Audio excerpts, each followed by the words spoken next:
Kudus di tempat ini. Allahku, penolong hidupku. Mengalirlah Roh Kudus di hati ini. Allahku, penghibur hatiku. Mengalirlah,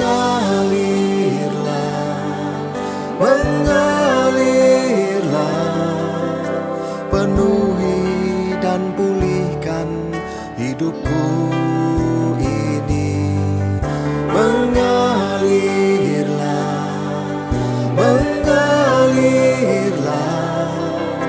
ku rasakan jamahan-Mu Tuhan.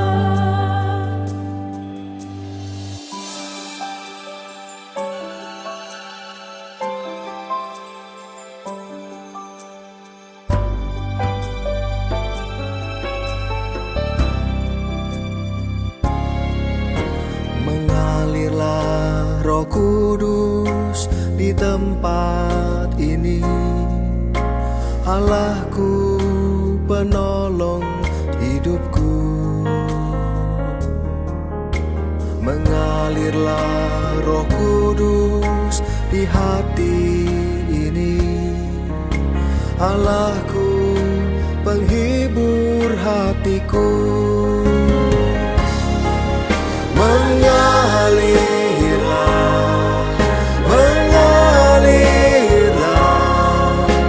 penuhi dan pulihkan hidupku ini. Mengalirlah,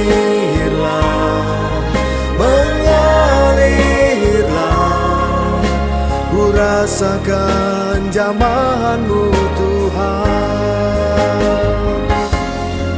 Mengalirlah,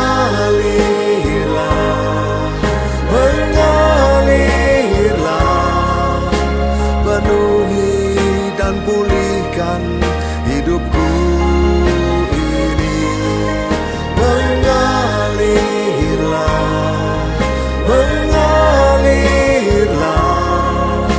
ku rasakan jamahan-Mu Tuhan.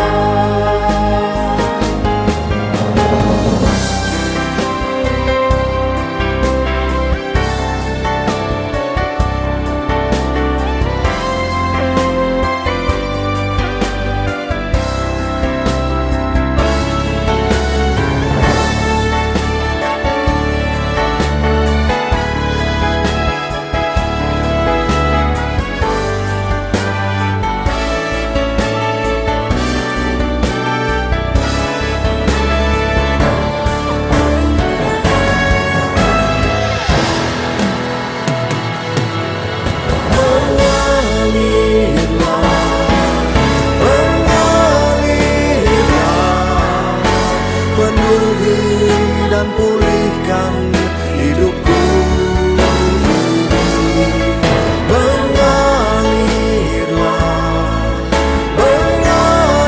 Mengalirlah, ku rasakan jamahan-Mu Tuhan. Mengalirlah,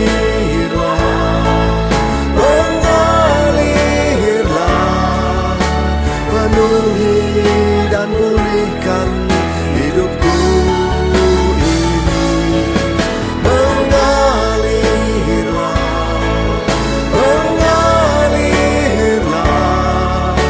ku rasakan jamahan-Mu Tuhan. Ku rasakan pertolongan-Mu Tuhan. Ku rasakan jamahan-Mu Tuhan.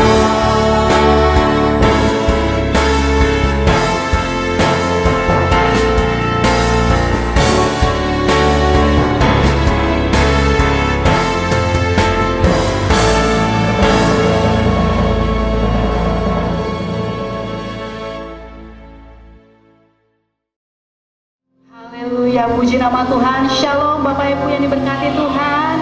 Haleluya, saya yakin dan percaya kita kita semua pada pagi hari ini ada di dalam kasih setianya Tuhan, amin.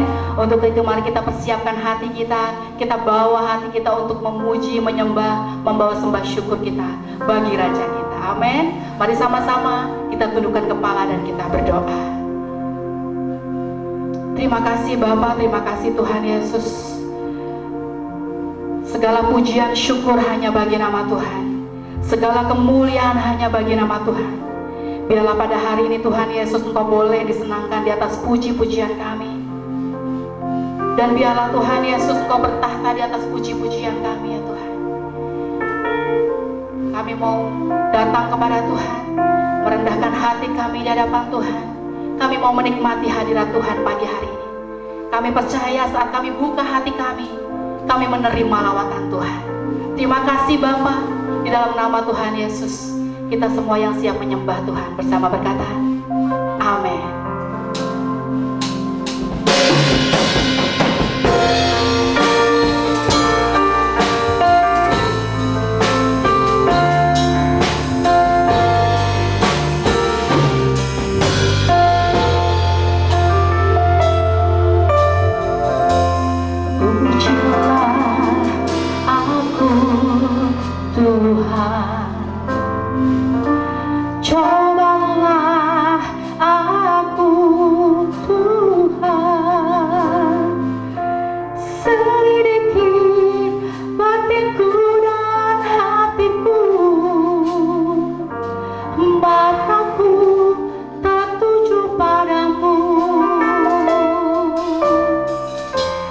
Aku cinta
kelegaan. Di dalam keputusasaan Tuhan berikan kami jalan keluar. Itu sebabnya Tuhan kami mau terus menyembah-Mu Tuhan. Kami mau terus meninggikan Engkau Tuhan Yesus. Sebab Tuhan Engkau adalah segala-galanya bagi kami. Engkau selalu menolong kami. Bahkan Engkau selalu menjaga dan memelihara setiap kami. Itu sebabnya Tuhan kami tidak pernah takut untuk berjalan sendiri. Karena kami percaya ada tangan Tuhan yang senantiasa berjalan bersama dengan kami. Terima kasih Bapa, terima kasih Tuhan Yesus. Inilah cinta kasih kami ya Bapa. Inilah bukti kami juga mengasihi Engkau Tuhan. Lewat pujian penyembahan kami ini Tuhan Yesus, kami naikkan dengan segenap hati kami. Karena begitu kami mengasihi Engkau Tuhan. Terima kasih Bapa, terima kasih Tuhan Yesus. Kami mau terus bawa hati kami. Kami mau terus buka hati kami untuk menerima lamaran Tuhan. Di dalam nama Tuhan Yesus, kita semua umat Tuhan yang percaya berkata, amin. Berikan kemuliaan yang paling meriah bagi Tuhan. Haleluya. Saudara masih mau terus memuji muliakan namanya, amin. Hanya Dia milik kita di bumi dan di surga. Haleluya. Sumber kuatku, sumber kuatku, kuatku memegangku semuanya. Namanya Isra Praise ikut yang bagi nama Tuhan. Haleluya.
Siapa yang pada hari ini sudah menerima kekuatan dari Tuhan? Haleluya, benar. Jangan andalkan apa-apa, hanya andalkan Tuhan saja. Hanya Dia sumber kekuatan kita. Amin. Shalom saudara-saudara terkasih di dalam Kristus. Kembali lagi bersama saya Stephanie di Bethany News. Pada hari ini saya akan memberikan informasi-informasi penting. Jadi, mohon dicatat baik-baik ya. Seluruh kegiatan dan informasi terbaru gereja dapat Anda temukan di media sosial resmi gereja, yaitu di Facebook page Gereja Bethany Indonesia Anointing of Peace, Instagram Bethany AOE Events, dan YouTube channel Bethany AOE Production. Jangan lupa like, follow, dan subscribe agar Anda terus up to date dengan kegiatan-kegiatan terbaru gereja. Online fellowship terus diadakan setiap hari Senin sampai Sabtu pukul 7:30 malam atau jam 19.30 waktu Indonesia bagian Barat melalui Facebook page Gereja Bethany Indonesia Anointing of Peace. Dan pada hari Minggu, ibadah online dapat Anda ikuti melalui YouTube channel Bethany AOE Production jam 10 pagi waktu Indonesia bagian Barat. Segera share dan bagikan video-video yang ada, dan biarlah kita semua dapat menjadi saluran berkat.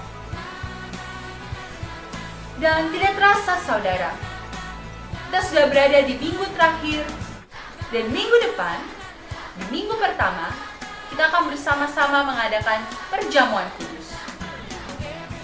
Bagaimana caranya? Apakah kita akan ke gereja? Tentu saja belum, saudara. Jadi kita akan bersama-sama mengadakan perjamuan kudus di rumah kita masing-masing. Dan tentu saja ada beberapa hal yang perlu Anda persiapkan.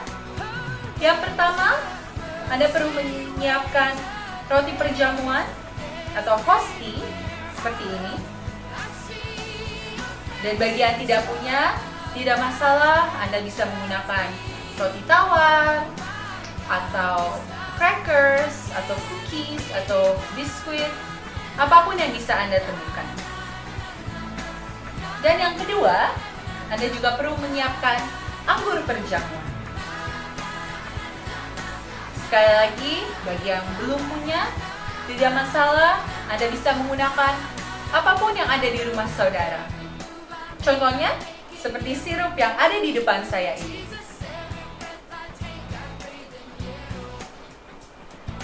Tenang saja saudara, Anda bisa menggunakan apa saja. Karena yang terpenting adalah makna dari perjamuan kudus itu sendiri.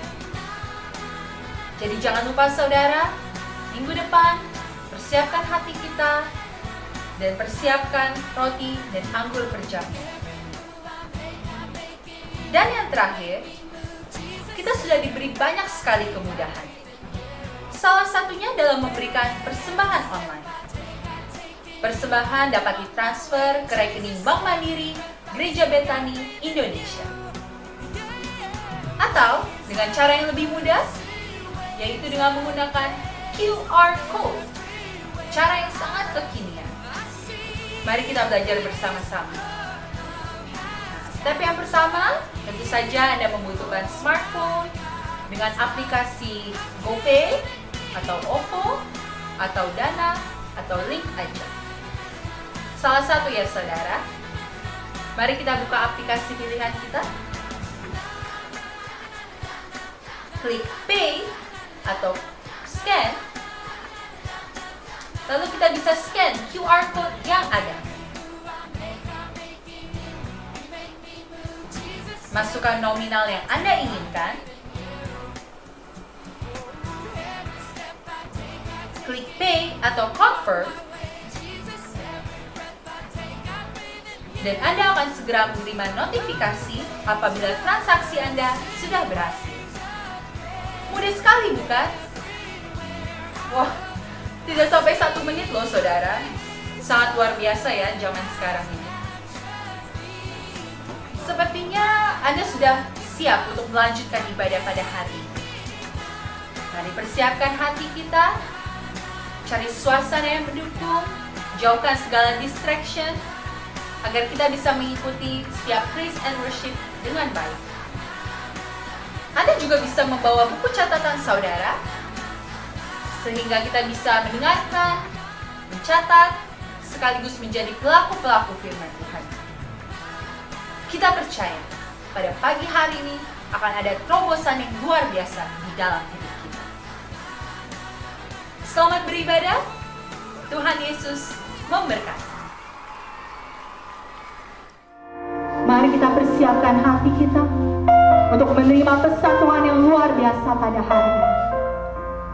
Benar, kita percaya Tuhanlah kekuatan, Tuhanlah perisai kita.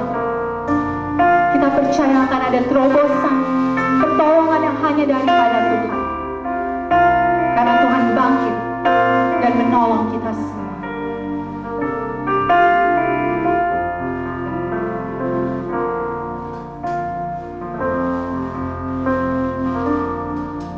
Ya Tuhan, betapa banyaknya lawanku, mereka bangkit menyerangku.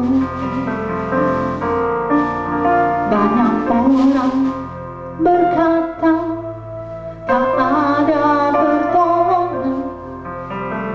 Tuhan, tolonglah anakku. Ya Tuhan, betapa banyaknya lawanku, mereka bangkit menyerangku. Banyak orang berkata tak ada pertolongan. Tuhan, tolonglah anakku. Tuhan, Engkaulah perisai yang melindungi aku. Tuntun aku kepada lawanku. Engkaulah kemuliaanku yang mengangkat hidupku. Bangkitlah dan tolonglah aku. Mari panggil namanya, ya Tuhan. Betapa banyaknya lawanku, mereka bangkit menyerangku. Banyak orang berkata tak ada pertolongan. Tuhan, tolonglah kami. Serukan aku. Tuhan, Engkaulah perisai yang melindungi aku. Tuntun aku kepada lawanku. Engkaulah kemuliaanku yang mengangkat hidupku. Bangkitlah dan tolonglah aku. Panggil namanya, Tuhan, Engkaulah perisai yang melindungi aku. Tuntun aku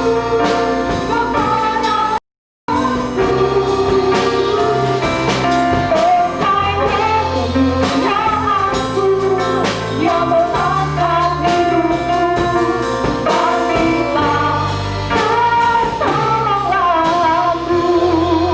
Pada hari ini, siapa yang membutuhkan pertolongan daripada Tuhan? Angkat kedua tanganmu, arahkan hati dan pandanganmu kepada Tuhan. Pertolongan kami hanya datang daripadamu saja, ya Tuhan. Jangan melihat situasi kita, pandang Dia. Kita serukan dengan iman, kita percaya Tuhan bangkit dan menolong setiap kita.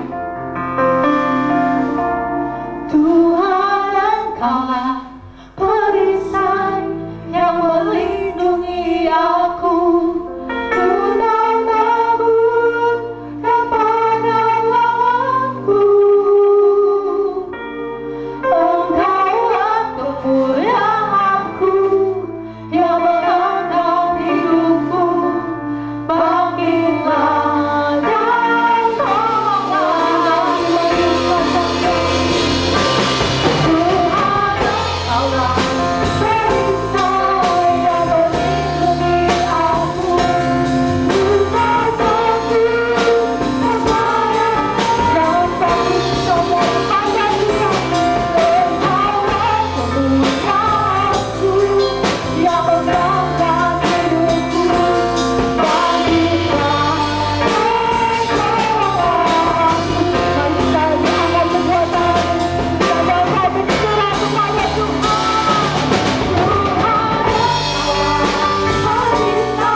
berserta dengan kami.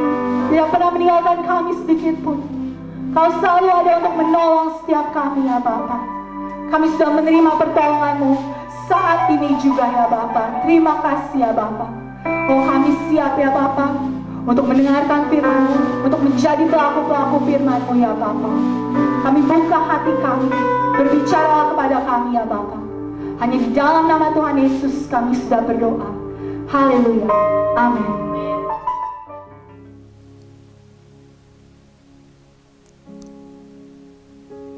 Haleluya, Tuhan bangkit dan menolong kita semua. Saya percaya dimanapun kita berada, ketika kita memuji dan menyembah akan Tuhan, Tuhan hadir di tengah-tengah kita. Dan kehadiran Tuhan, hadiratnya itu segala-galanya bagi kita. Yang lemah dikuatkan, yang sakit disembuhkan, yang terikat dibebaskan. Bahkan yang membutuhkan jalan keluar pertolongan Tuhan, dalam hadirat Tuhan kita dapatkan solusi yang terbaik. Saudara-saudaraku yang dikasihi oleh Tuhan, kembali kita ada di dalam ibadah minggu online di tanggal 26 Juli 2020 ini. Kita mengucap syukur kepada Tuhan untuk kesempatan yang Tuhan berikan bagi kita untuk kita boleh bersekutu melalui ibadah ini. Saya percaya setiap kita akan diberkati oleh Tuhan, dikuatkan oleh Tuhan, dan kita akan mendapatkan pewahyuan yang baru daripada Tuhan dalam menghadapi hari-hari yang akan datang. Saya ingin menyampaikan sebuah kisah yang baru-baru ini saya dengarkan.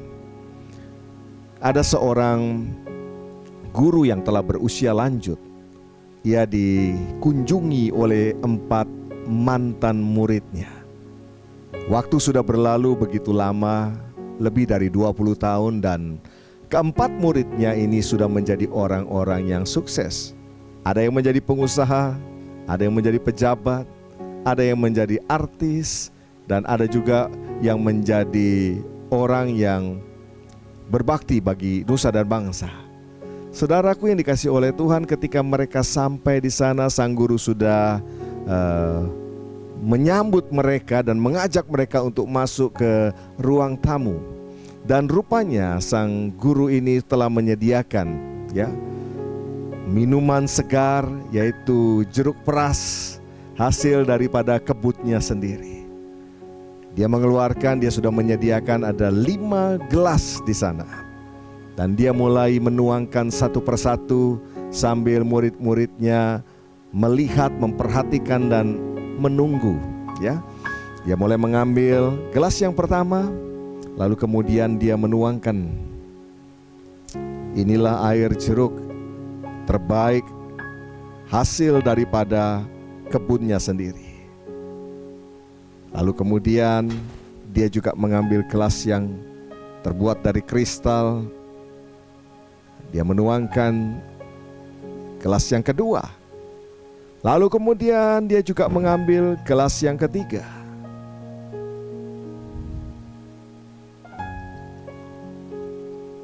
Dengan sabar murid-muridnya melihat sang guru melayani mereka. Gelas yang keempat. Dan dia menaruh kemudian gelas yang kelima. Sambil dia menuangkan, murid-murid memperhatikan dengan seksama. Setelah itu sang guru meletakkan 5 gelas ini di meja ruang tamunya. Lalu mempersilahkan kepada murid-muridnya untuk mereka mengambil sesuai dengan keinginan mereka. Akhirnya keempat murid mereka mengambil minuman-minuman yang telah tersedia di dalam gelas ini. Akhirnya tersisalah 1 gelas. Dan itulah yang diambil oleh sang guru. Sang guru mengambil, ternyata yang tersisa hanyalah air jeruk yang terdapat di dalam gelas yang sudah agak tua. Bahkan penampilannya pun sudah tidak menarik lagi. Lalu kemudian mereka minum bersama-sama. Murid-murid minum, sang gurunya juga minum. Selesai meminum, sang guru bertanya, "Bagaimana murid-muridku? Bagaimana rasa air jeruk yang kalian nikmati?" Dan semua berkata, "Wah, sangat segar, sangat nikmat." Lalu kemudian guru itu berkata, "Ya, benar. Saya pun menikmati, sangat segar dan nikmat." Lalu guru ini melanjutkan, "Tadi ketika aku mempersilahkan kalian untuk mengambil masing-masing satu gelas, aku melihat kalian mulai mengambil mulai dari gelas-gelas yang menurut kalian adalah yang terbaik. Semua mengambil gelas yang baru, semua mengambil gelas yang produksi terbaru tentu saja. Dan kalian tidak sama sekali melihat, apalagi mengambil gelas yang sudah tua ini." Murid-murid mendengar itu, mereka merasa malu. Mereka mulai tertunduk wajahnya. Tanpa mereka sadari, mereka ternyata berusaha masing-masing mengambil yang terbaik dan menyisakan yang paling sederhana ini bagi sang guru. Lalu sang guru berkata, "Tidak masalah dengan hal itu. Tapi tahukah anak-anakku," lanjut sang guru, "sekalipun gelas yang kalian ambil berbeda-beda, namun rasanya tetap sama, bukan? Bahkan gelas yang Bapak minum ini pun, ya, air jeruknya pun terasa sama. Sama segar dan sama nikmatnya. Itulah arti daripada sebuah kehidupan. Sebetulnya manisnya kehidupan, indahnya kehidupan tidak ditentukan dengan apa yang ada di luar, tetapi ditentukan dengan apa isi yang ada di dalam. Selama isi yang di dalam adalah benar dan baik, maka kehidupan itu sendiri akan memberi arti yang luar biasa. Mungkin ada yang penampilannya luar biasa, ada juga yang biasa-biasa, ada yang mungkin kurang baik. Tetapi selama yang di dalam itu benar, maka kehidupan itu akan terasa indah dan manis. Saudara-saudaraku yang dikasihi oleh Tuhan, apapun kehidupan yang saat ini sedang kita jalani, seperti apapun kondisi kehidupan kita, saya mau berkata, selama Roh Kudus yang manis itu ada di dalam diri kita, sebetulnya hidup kita adalah hidup yang paling berbahagia, hidup yang begitu indah. Di dalam Lukas pasal yang ke-11 ayat yang ke-34, firman Tuhan berkata, "Matamu adalah pelita tubuhmu. Jika matamu baik, teranglah seluruh tubuhmu. Tetapi jika matamu jahat, gelaplah tubuhmu." Saudara, tentu yang dimaksudkan oleh firman Tuhan ini, mata bukanlah tentang dua bola mata kita, bukan. Tetapi ini berbicara tentang cara kita memandang, cara pandang kita tentang sesuatu. Entah itu kehidupan, entah itu satu pekerjaan, entah itu hal apapun. Cara kita memandang itu sangat menentukan. Terang atau gelap, indah atau buruk, manis atau pahitnya kehidupan kita ditentukan oleh cara kita memandang. Kalau kita kembali ke kisah tadi, bukan? 4 mantan murid melihat, wow, ini gelas-gelas yang menarik. Ini terbuat dari kristal. Ini adalah produksi terbaru. Ini menarik mata. Lalu kemudian itulah yang mereka ambil. Dalam pandangan mereka, itulah sesuatu yang indah. Namun kalau kita lihat tadi, ternyata kelima-limanya sama nikmatnya, sama manisnya, sama segarnya. Kekasih-kekasih Tuhan, kita harus memiliki cara memandang yang benar agar teranglah kehidupan kita.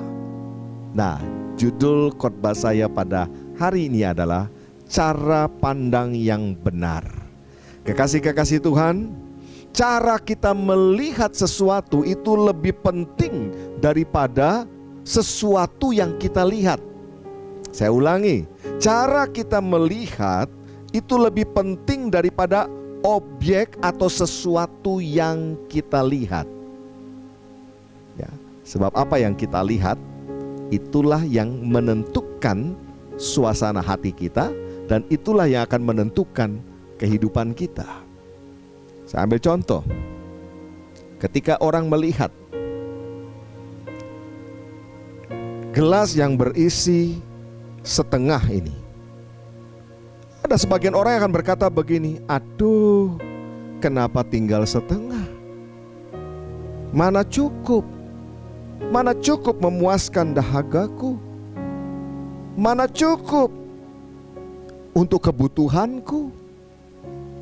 Tapi sebaliknya, ada orang yang memandang gelas yang berisi separuh ini dan berkata, puji nama Tuhan, masih ada setengah. Ini cukup untuk memuaskan dahagaku. Ini cukup untuk memenuhi kebutuhanku saat ini. Haleluya. Saudara, cara memandang akan menentukan suasana hati dalam hidup ini.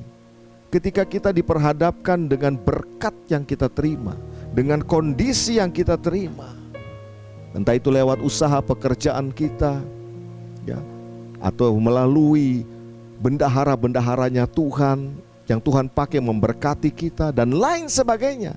Cara pandang kita itu menentukan apakah manis atau pahit, apakah indah atau buruk, apakah terang atau gelap. Cara pandang sangat penting. Saya ambil contoh di Alkitab. Cara pandang Saul dan cara pandang Daud terhadap Goliat sangat berbeda. Ya, kita tahu Saul adalah raja daripada orang Israel. Daud pada waktu itu adalah hanyalah penggembala ternak, penggembala domba, kambing milik ayahnya. Tapi cara mereka melihat, cara mereka memandang masalah, cara mereka memandang Goliat sangat berbeda. Bagi Saul, Goliat itu terlalu besar untuk dapat ditaklukkan, untuk dapat dikalahkan, terlalu besar. Tetapi bagi seorang yang bernama Daud, Goliat itu terlalu besar untuk tidak kena. Oh ya, terlalu besar untuk tidak kena katapelnya Daud. Itulah yang membuat suasana hati mereka kemudian juga dan pada akhirnya menentukan bagaimana mereka melangkah, bagaimana mereka bertindak. Sangat penting cara pandang kita. Cara pandang yang salah akan membuat kita hidup dalam penderitaan. Ya, sekalipun mungkin kondisi yang ada di sekeliling kita tidak terlalu buruk, tetapi ketika seseorang memandang itu sebagai hal yang buruk, maka suasana hatinya pasti akan buruk dan hidupnya penuh dengan penderitaan. Saya mau tanya, hari-hari ini ada begitu banyak krisis, ada begitu banyak persoalan masalah yang mungkin kita hadapi. Bagaimana respon kita? Bagaimana kita memandang itu semua? Apakah kita kecewa? Apakah kita marah? Atau kita sebaliknya mampu untuk bersyukur kepada Tuhan? Loh, kenapa bisa bersyukur? Ya, yang saya maksudkan adalah bersyukur untuk bisa mengalami kuasa Tuhan melalui persoalan masalah yang kita hadapi. Bagaimana cara kita memandang yang benar menurut firman Tuhan? Ini yang ingin saya bagikan pada saat ini. Kita buka Roma 8 ayat yang ke-28. Firman Tuhan berkata, kita tahu sekarang bahwa Allah turut bekerja dalam segala sesuatu untuk mendatangkan kebaikan bagi mereka yang mengasihi Dia, yaitu bagi mereka yang terpanggil sesuai dengan rencana Allah. Kekasih-kekasih Kristus, cara pandang kita sangat menentukan kita diberkati oleh firman Tuhan ini atau tidak. Ya, Ada orang yang ketika membaca ayat ini dan berkata, saya sudah tahu, ya, ini sudah kuno ini, saya sudah tahu, saya sudah sering baca. Ya, orang-orang demikian tentu saja tidak akan mendapatkan sesuatu dari firman Tuhan ini. Tetapi sebaliknya, ketika ada orang yang exciting, yang begitu bergairah, ketika membaca ayat ini meskipun sudah pernah membacanya, tapi ingin tahu, ini pasti ada sesuatu yang baru yang Tuhan mau sampaikan. Saya percaya orang-orang demikian saat ini juga akan mendapatkan berkat Tuhan dari firman Tuhan ini. Nah, saudaraku yang dikasih oleh Tuhan, kita tahu sekarang, ya, firman Tuhan berkata, kita tahu sekarang. Artinya apa? Sebelumnya kita tidak tahu. Artinya sebelumnya kita sempat tidak tahu.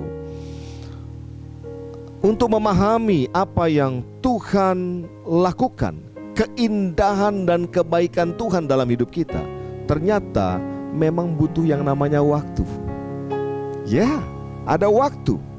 Rencana Tuhan itu terlalu luar biasa sampai kita tidak mampu memahaminya. Bahkan terkadang kita mempertanyakan rencana Tuhan. Kenapa kok saya mengalami hal seperti ini? Ya. Apa sih rencana Tuhan buat saya? Bahkan beberapa orang sempat bertanya, ikut Tuhan kok malah jadi kayak gini ya? Saudaraku yang dikasih oleh Tuhan, seringkali ini yang kita temuikan dalam kehidupan. Ketika kita menghadapi sesuatu, kita menjerit, ya. Namun ketika kita sudah melewatinya, kita kemudian mengucap syukur kepada Tuhan setelah kita mengetahui apa yang Tuhan buat dalam kehidupan kita. Satu ketika saya menghadiri acara Family Altar atau FA. Ya, memang di hari-hari ini kita belum bisa mengadakan FA oleh karena pandemi yang sedang terjadi. Ya, bahkan ibadah pun sementara waktu ini kita masih mengadakannya secara online. Nah, kekasih Tuhan, pada waktu kami pergi ke suatu family altar pada waktu itu atau FA, ya, ada seorang ibu yang bersaksi. Dia berkata bahwa beberapa waktu yang lalu anaknya itu harus bepergian ke satu kota di Jawa Tengah, di daerah Magelang. Kemudian mereka membeli tiket secara online, lalu membayar melalui ATM. Dan ini yang terjadi, ATM-nya sudah dimasukkan PIN-nya dengan benar. Entah kenapa transaksinya gagal dan ATM-nya tertelan. Wah, dalam keadaan yang sangat jengkel tentu saja, karena ada keperluan yang mendesak harus ada di kota tersebut, di desa tersebut. Lalu kemudian mereka dengan segala cara mengganti transportasi dan menggunakan travel. Dan apa yang terjadi, saudara? Ketika akan berangkat, travelnya mogok, tidak jadi berangkat. Anaknya tetap ada di Jakarta. Wah, malam hari itu mereka sangat jengkel, sangat marah, sangat kecewa sekali karena tidak bisa berangkat. Sedangkan anak ini ditunggu oleh familinya yang ada di desa yang ada di daerah Jawa Tengah tersebut. Malam itu mereka merasa sangat jengkel. Tapi esok hari mereka mendapatkan berita, mendengar berita yang ada di televisi pada waktu itu, dan mereka mendapat kabar bahwa desa yang seharusnya anak ini kunjungi atau datangi ternyata terkena banjir bandang, dan alamat yang dituju satu desa itu semua tersapu bersih.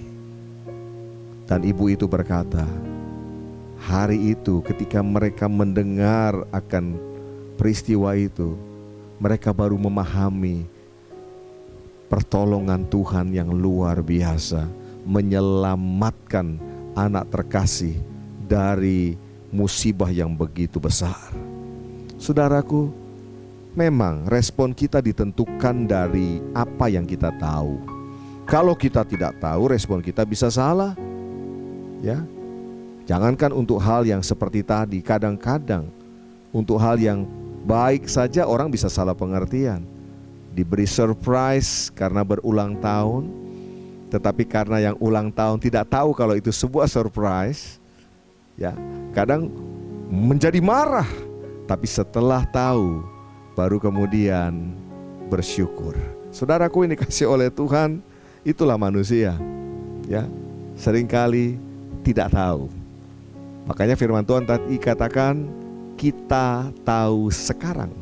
Artinya sebelumnya memang tidak tahu atau sempat tidak tahu. Nah, dalam hal yang rohani, harusnya kita menjadi orang-orang yang pandai untuk mengetahui apa yang Tuhan rancangkan buat kita. Bukankah kita sudah begitu lama mengikut Dia? Bukankah kita mengikut Tuhan bukan lagi 1 hari 2 hari, bukan lagi 1 tahun 2 tahun?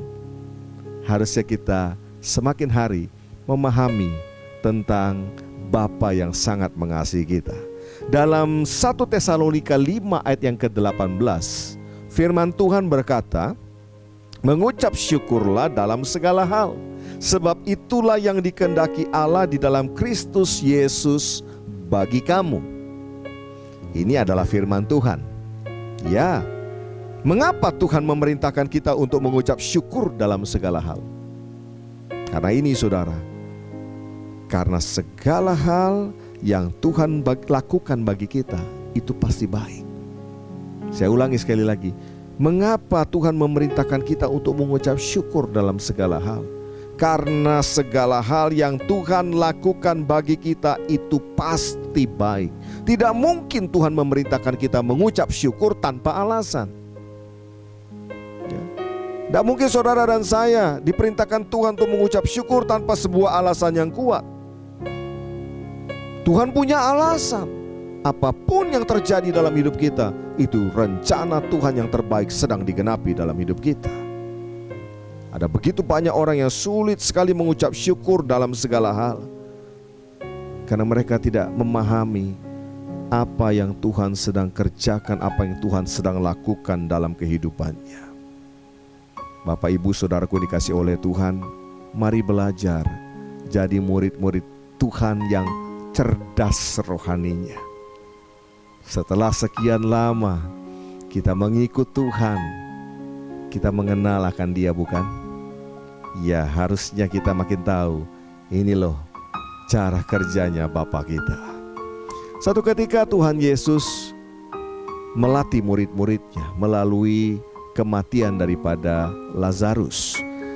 Di dalam Yohanes pasal 11 ayat 5-6 dikatakan, Yesus memang mengasihi Marta dan kakaknya dan Lazarus.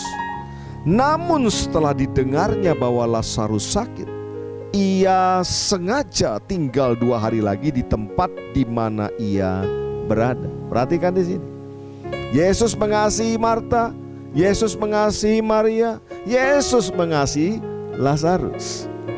Ya, ini keluarga yang luar biasa. Ya, Tuhan Yesus selalu mampir setiap kali ia melewati Betania. Ia selalu mampir di tempat ini, di rumah keluarga ini. Tapi satu ketika ia mendengar Lazarus mengalami sakit, firman Tuhan berkata apa? Ia sengaja tinggal 2 hari lagi di tempat di mana ia berada. Dan kita tahu ada sesuatu yang terjadi, yaitu Lazarus mati dan dikuburkan. Nah, ayat yang ke-21 berkata, maka kata Marta kepada Yesus, tentu saja setelah Yesus akhirnya sampai di tempat itu, dikatakan, Tuhan, sekiranya Engkau ada di sini, saudaraku pasti tidak mati. Saudaraku ini kasih oleh Tuhan, seolah-olah ini kan buruk sekali. Ya, kematian dari orang yang dikasihi oleh Tuhan Yesus kan buruk sekali. Tapi pada akhirnya mereka semua tahu apa yang Tuhan kerjakan, bukan? Yaitu kematian yang dialami oleh Lazarus ternyata bukan akhir segalanya, tetapi sebagai sarana kuasa Tuhan untuk bekerja. Melalui kematiannya, justru Tuhan pakai untuk menyatakan kuasa kemuliaannya. Ayo mari katakan bersama-sama, kita tahu sekarang. Amin. Mungkin kemarin belum tahu, Mungkin tadi belum tahu kenapa ini terjadi dalam hidupku. Tapi sekarang kita belajar. Kita tahu sekarang. Amin. Apa yang kita tahu sekarang? Berikutnya dikatakan Allah turut bekerja dalam segala sesuatu. Ini yang harus kita pahami. Kita tahu bahwa Allah yang kita sembah dalam Kristus Yesus adalah Allah yang turut bekerja dalam segala sesuatu. Sayangnya saudaraku, saya lihat banyak orang percaya lebih bisa melihat pekerjaannya iblis, pekerjaannya setan daripada pekerjaannya Tuhan. Ya, kalau ada sesuatu jadi langsung berkata, ini pasti pekerjaan si jahat. Ini pasti pekerjaan iblis menghancurkan segala sesuatu. Orang percaya lebih cepat untuk bisa melihat pekerjaan iblis daripada melihat pekerjaan Tuhan dalam segala sesuatu. Ini kan sesuatu yang aneh. Ya, harusnya kan terbalik. Kita lebih tahu apa yang Tuhan lakukan daripada apa yang iblis lakukan. Bahkan saya ketemu beberapa orang yang berkata, hari-hari ini iblis bekerja dengan sangat giat, dengan sangat aktif. Terus saya mau katakan, Tuhan yang kita sembah dalam Kristus Yesus juga tidak nganggur, juga bekerja dengan sangat aktif untuk menyelamatkan banyak orang. Ia Allah yang aktif mencari umatnya, bukan Allah yang pasif, yang berdiam, yang menunggu saja. Disinilah saudara kita lihat, ada banyak orang yang gagal justru melihat kehadirannya Tuhan.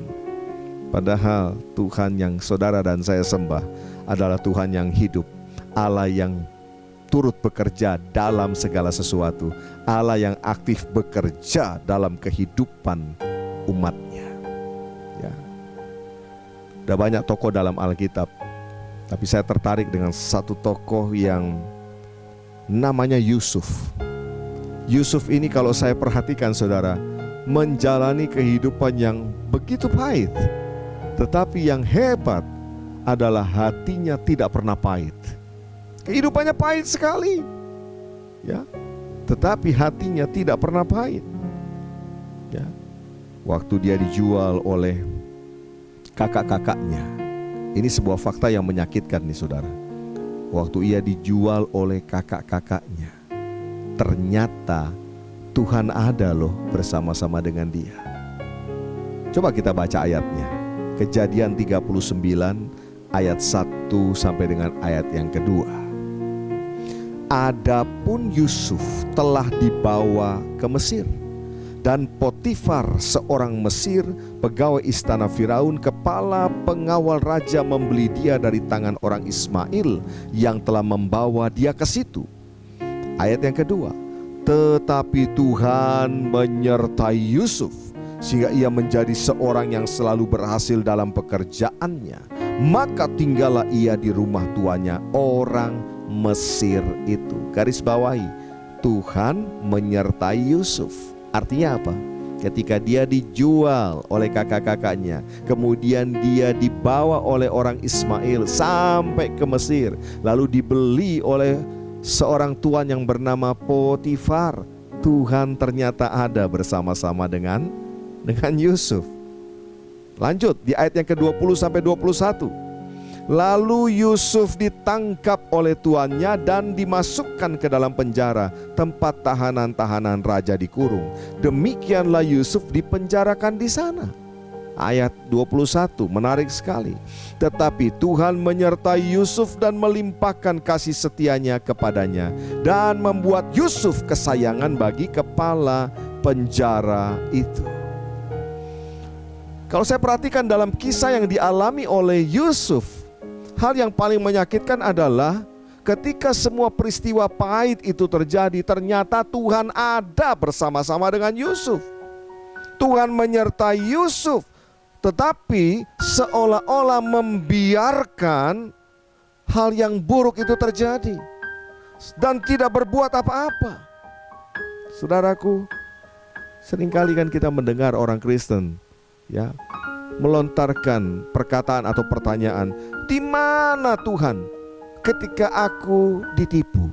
Di mana Tuhan ketika aku mengalami bencana ini?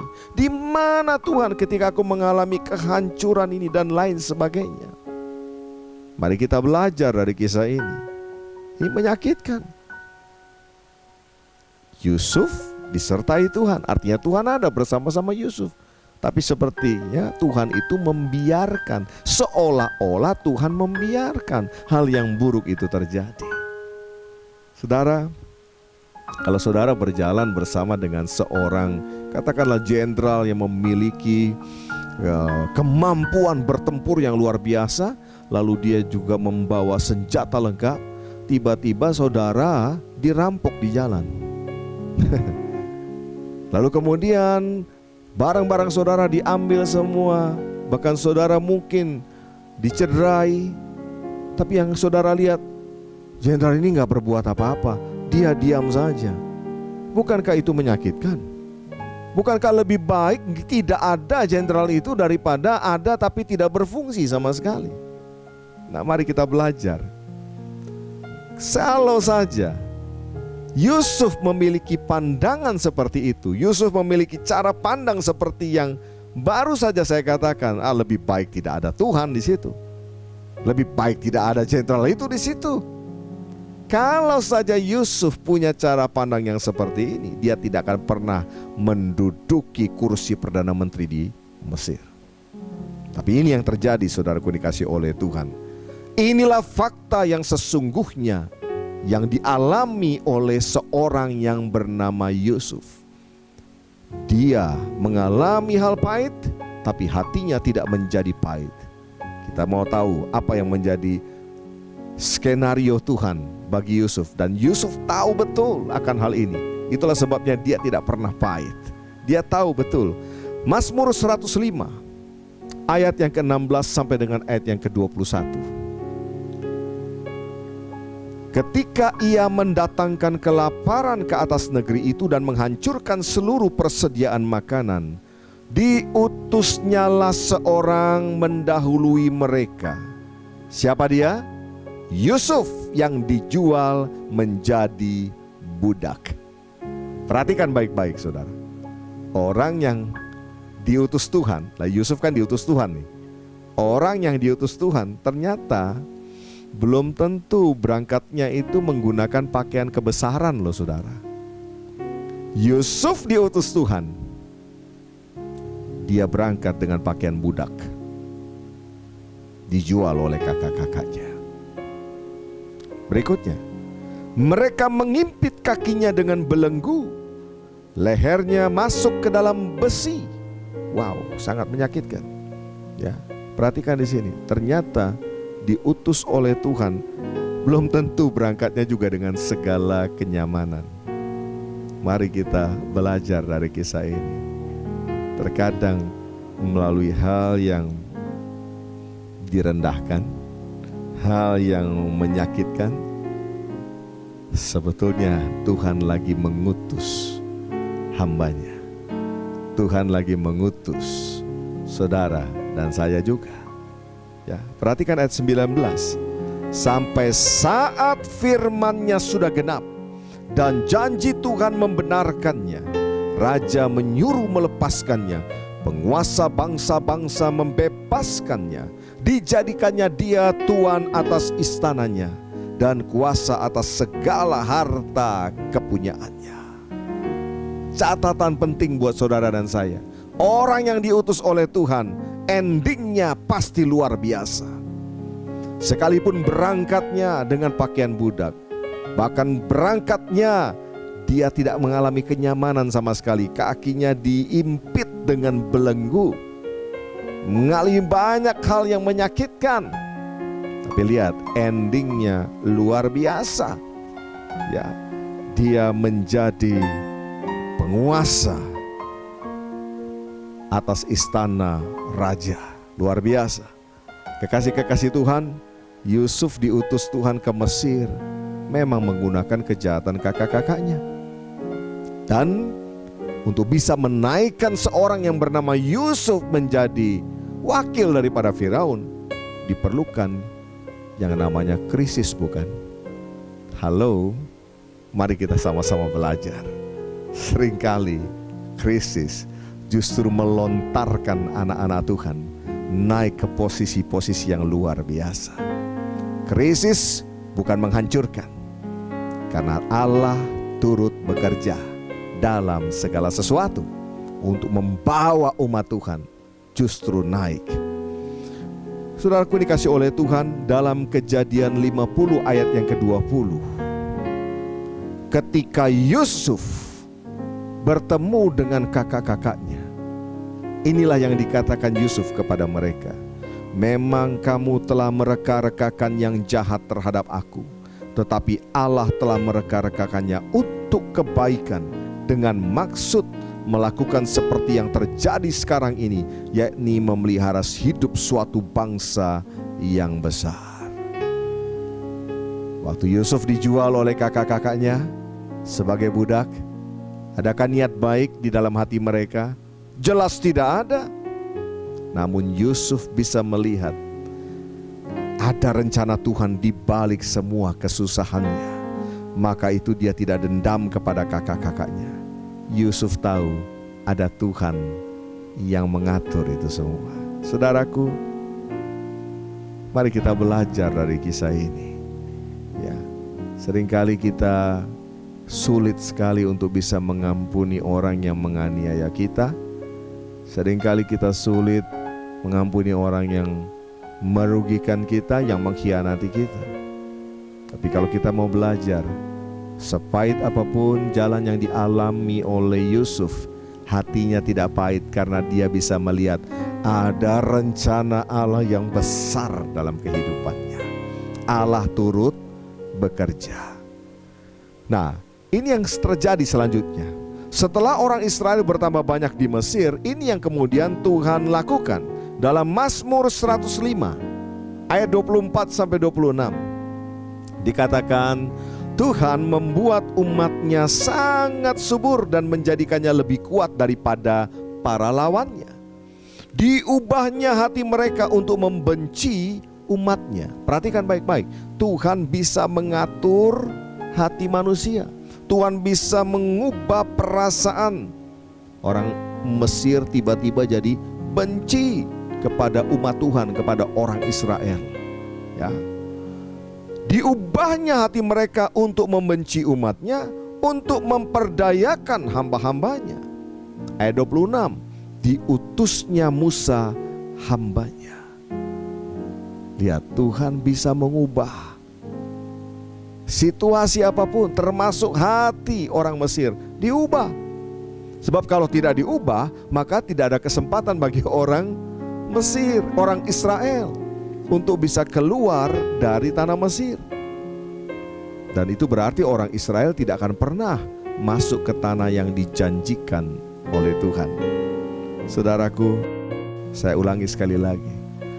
Jika Yusuf tidak dibenci oleh kakak-kakaknya, maka dia tidak pernah dijual sebagai budak. Dan kalau dia tidak dijual sebagai budak, dia tidak akan pernah berjumpa dengan tuan yang bernama Potifar.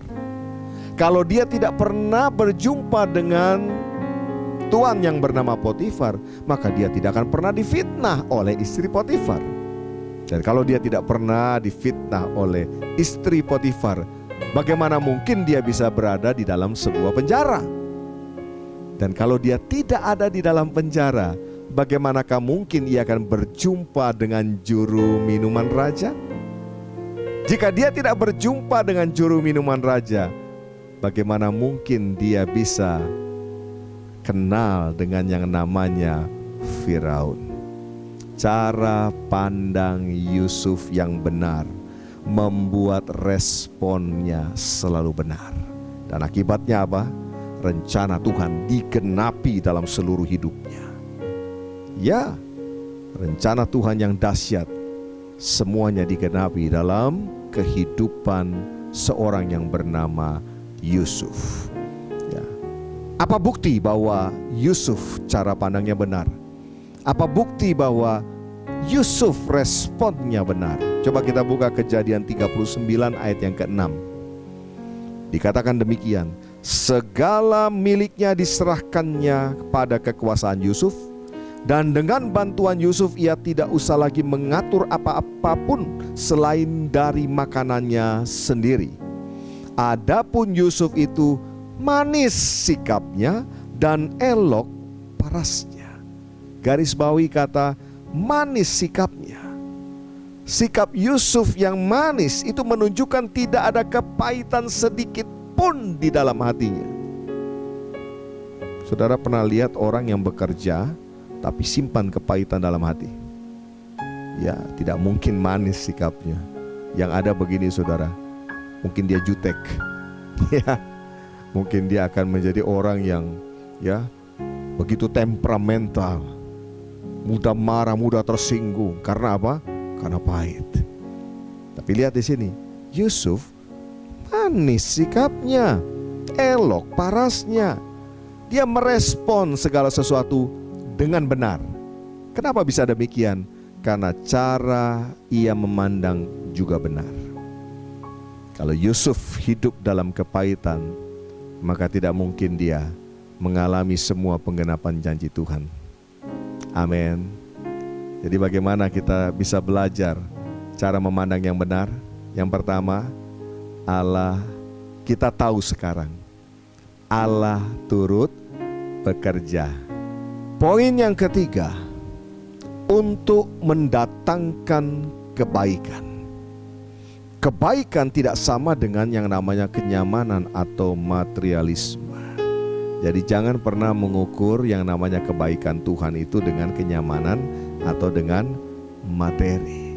Perhatikan ini saudara, bangsa Israel ketika mereka dibawa keluar dari tanah Mesir, sebelum mereka masuk tanah perjanjian, ya jelas mereka mengalami yang namanya padang gurun.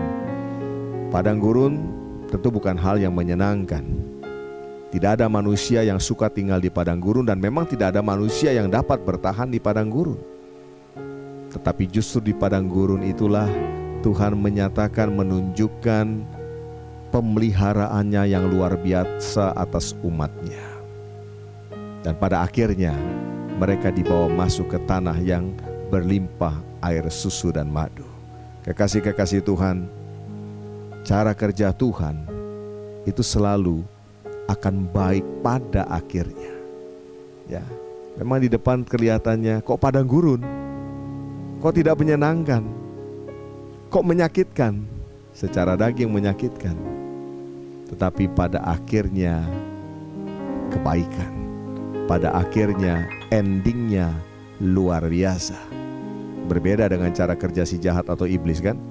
Di depannya selalu baik, tapi akhirnya mengerikan, yaitu kebinasaan. Saudaraku yang dikasih oleh Tuhan, Tuhan bukan hanya mampu membuat rencana yang baik, tetapi Dia juga serius melaksanakannya. Oh ya, Tuhan merancangkan bagi saudara dan saya hal-hal yang terbaik. Firman Tuhan berkata, aku sendiri tahu rancangan apa yang ada padaku mengenai kamu. Bukanlah rancangan kecelakaan, melainkan rancangan damai sejahtera untuk memberikan kepadamu hari depan yang penuh dengan pengharapan. Luar biasa. Allah yang kita sembah, Dia bukan hanya mampu membuat rencana, tapi Dia mampu menggenapinya dalam kehidupan saudara dan saya.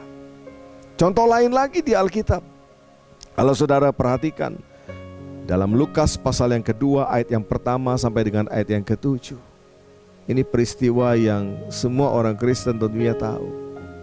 Ketika Maria pada waktu itu sedang mengandung Yesus, tiba-tiba Kaisar Agustus membuat satu ketetapan, yaitu sensus penduduk, di mana semua orang harus kembali ke tanah kelahirannya dan mendaftarkan dirinya.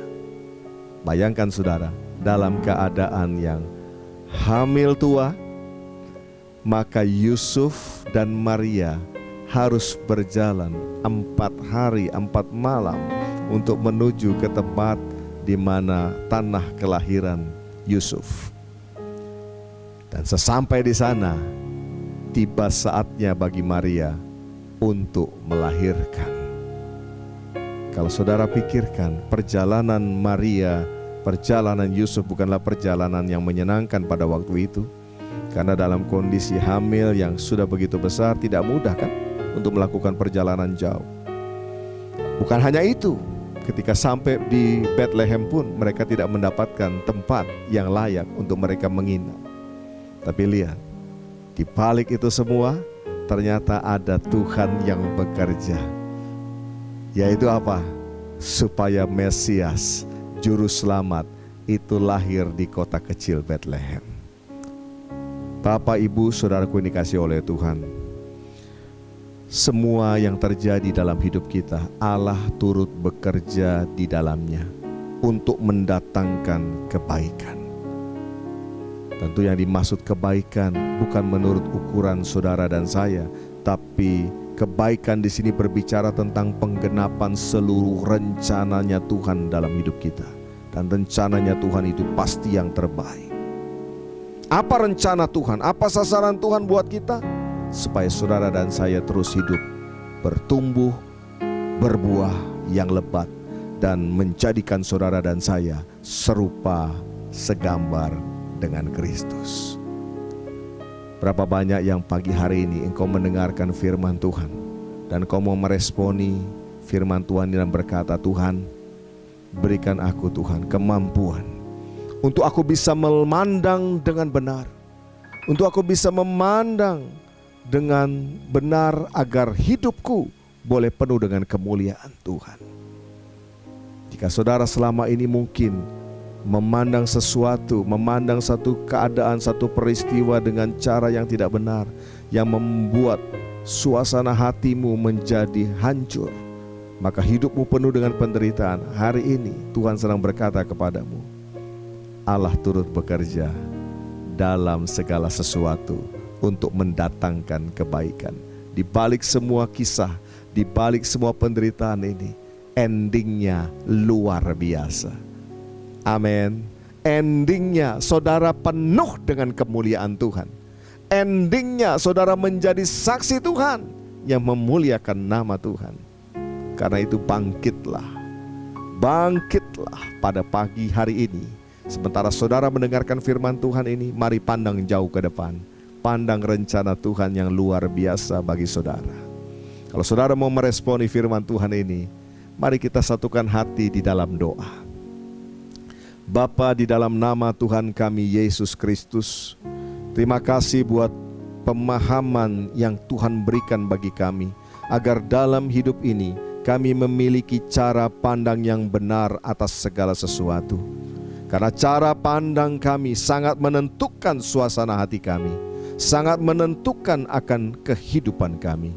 Kami belajar dari Yusuf, sekalipun ia melewati jalan yang penuh dengan hal-hal yang pahit, tapi hatinya tidak menjadi pahit karena ia memandang jauh ke depan. Ia memandang dengan benar rencana Tuhan yang sedang digenapi dalam kehidupannya. Tuhan, pagi hari ini kami mau meresponi akan firman-Mu Tuhan. Kami yang selama ini salah dalam memandang kehidupan kami, ampunilah kami Tuhan. Dan biarlah mulai hari ini kami dapat melihat setiap rencana Tuhan di balik semua penderitaan, di balik semua persoalan masalah yang kami hadapi. Kami tahu Allah turut bekerja dalam segala sesuatu untuk mendatangkan hanya kebaikan bagi kami yang mengasihi Engkau. Berikan Tuhan bagi anak-anak-Mu kekuatan untuk kami dapat terus berjalan melangkah di dalam jalan-jalan yang Tuhan tetapkan bagi kami. Dan kami percaya endingnya pasti luar biasa. Endingnya bagi setiap kami pasti dahsyat, karena Tuhan yang berjalan bersama-sama dengan kami. Bapa, hamba-Mu berdoa bagi setiap anak-anak-Mu. Biarlah Tuhan yang menolong, Tuhan yang membangkitkan, Tuhan yang mengangkat kehidupan daripada anak-anak-Mu Tuhan. Biarlah semuanya boleh bertumbuh dan berbuah dengan lebat bagi hormat kemuliaan nama Tuhan. Terima kasih Tuhan Yesus. Terima kasih buat kebenaran firman yang boleh kami dengarkan pada hari ini Tuhan. Kami juga mau berdoa bagi bangsa dan negara kami Indonesia Tuhan. Kami bersyukur kami boleh ada di tengah-tengah bangsa ini, karena kami percaya Tuhan taruh kami di bangsa ini untuk kami menjadi saksi-Mu, untuk kami menjadi garam, menjadi berkat bagi bangsa ini Tuhan. Kami berdoa bagi para pemimpin-pemimpin kami, biarlah mereka menjalankan pemerintahan ini dengan hati yang takut kepada Tuhan. Kami percaya Indonesia pasti penuh dengan kemuliaan Tuhan. Indonesia akan keluar dari berbagai krisis yang ada, karena Tuhan ada, Tuhan ditinggikan di tengah-tengah bangsa ini. Terima kasih Tuhan Yesus, terima kasih. Terima kasih buat ibadah online pada hari ini. Dan saat ini Tuhan, kami akan mengakhiri ibadah online ini Tuhan. Kami rindu untuk menerima berkat yang datang daripada Tuhan. Kekasih-kekasih Kristus, kita sudah mendengarkan kebenaran firman Tuhan pada hari ini. Mari kita menjadi pelaku-pelaku firman Tuhan. Saya percaya ketika kita menjadi pelaku firman Tuhan, hidup kita tidak akan pernah sama lagi. Hidup kita pasti penuh dengan kemuliaan Tuhan. Terimalah berkat daripada Tuhan. Kekasih-kekasih Tuhan, terimalah berkat yang berlimpah-limpah di dalam nama Bapa, Anak, dan Roh Kudus, yaitu Tuhan Yesus Kristus, yang menyertai dan memberkati, memulihkan dan mengangkat kita semua, mulai saat ini sampai Maranatha, bahkan sampai selama-lamanya. Yang percaya sudah menerima berkat Tuhan berkata, amin.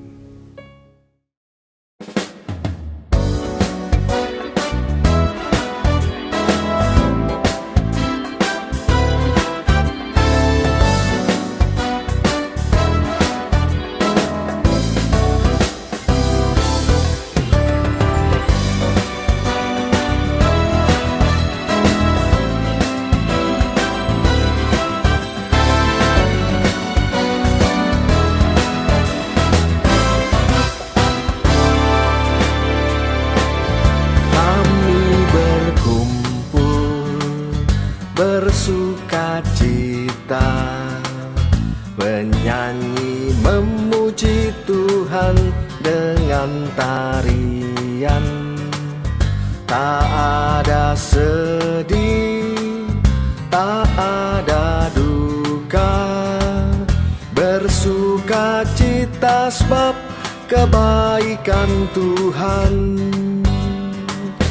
Kami berkumpul bersukacita, menyanyi memuji Tuhan dengan tarian.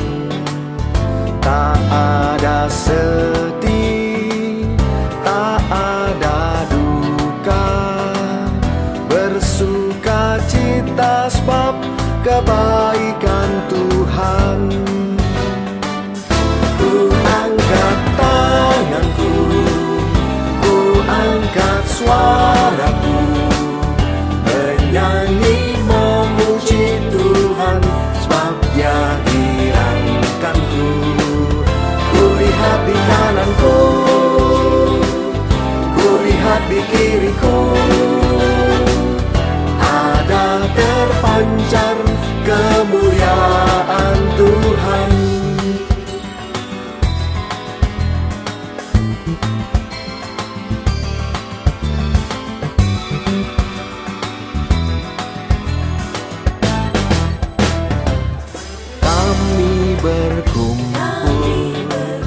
Bersukacita, menyanyi memuji Tuhan dengan tarian.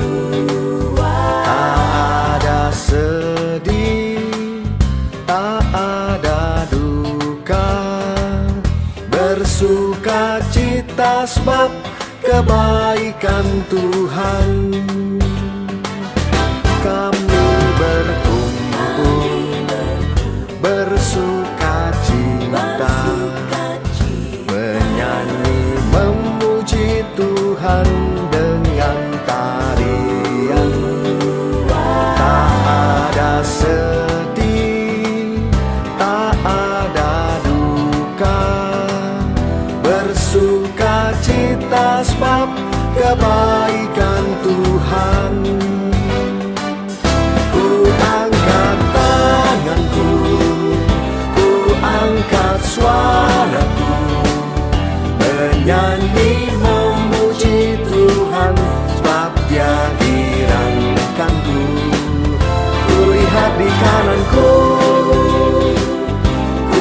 di kiriku, ada terpancar kemuliaan Tuhan.